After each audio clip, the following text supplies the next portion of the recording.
Good evening, my name is John Ryans, call sign KA1TDQ, and this is my portable satellite communications setup. This whole thing takes about 10 minutes to set up and tear down, and has solid and reliable communications through any amateur radio FM satellite, or any mode satellite for that matter, or the International Space Station repeater.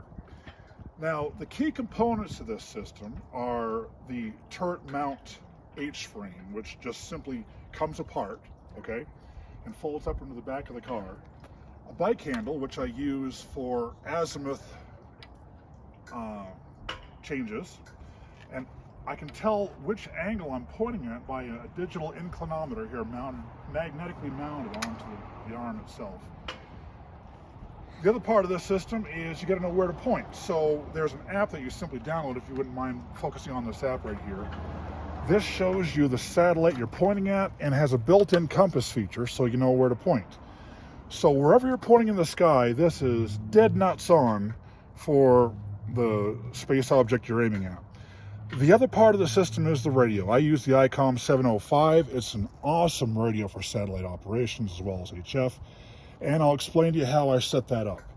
So with satellite communications, the biggest hurdle for people to come to overcome, and this is especially problematic for newcomers, I had to learn on my own, is compensating for what's called Doppler shift. Now, we're all familiar with a train whistle. As a train is coming toward you, you hear the whistle at a low, it goes, ooh. It changes frequency as it comes towards you, and as it's high in frequency, and as the train departs from you, it goes lower in frequency. Well, the same thing happens for radio frequencies. For example, the International Space Station is 250 miles up and moving at 25,000 miles per hour. It has an extreme Doppler variation. So what you have to do is change frequencies on your radio to compensate for that. And what I found getting into this whole thing was that there was almost no good or accurate information on the web to compensate for Doppler shift. So I ran the calculations myself, and I have them on my website, which is ka1tdq.radio. You can download them for yourself. I've done all the work for you. And I put in 40 channels of resolution. So I have 40 channels programmed for each satellite. So all you have to do is look at the app. The app will tell you where to point in the sky.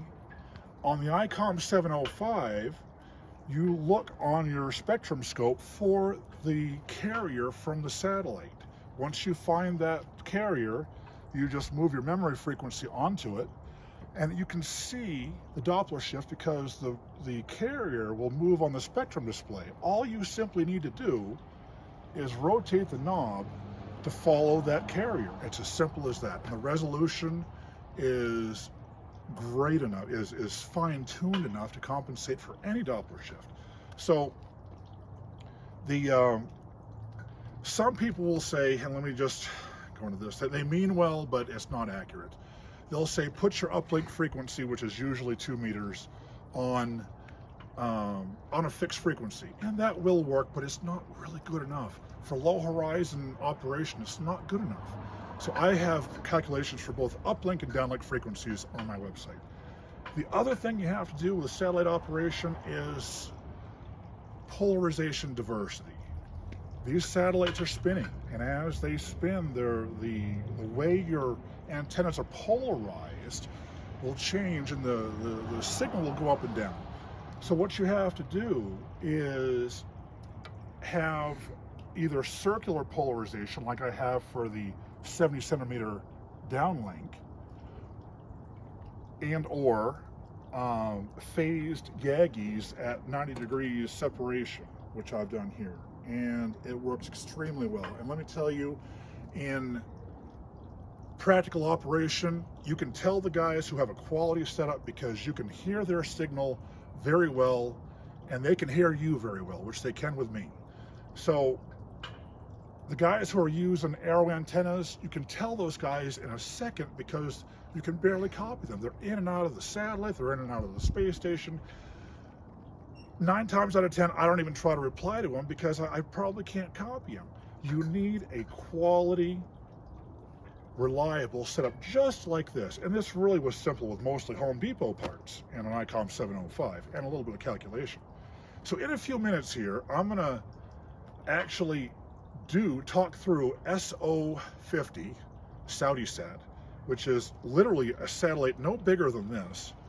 And it's, I think it's about 250 miles up and very low power output, but this will receive it like it's next door and it can hear me like I'm next door. So we'll do that in just a few minutes. Thank you very much.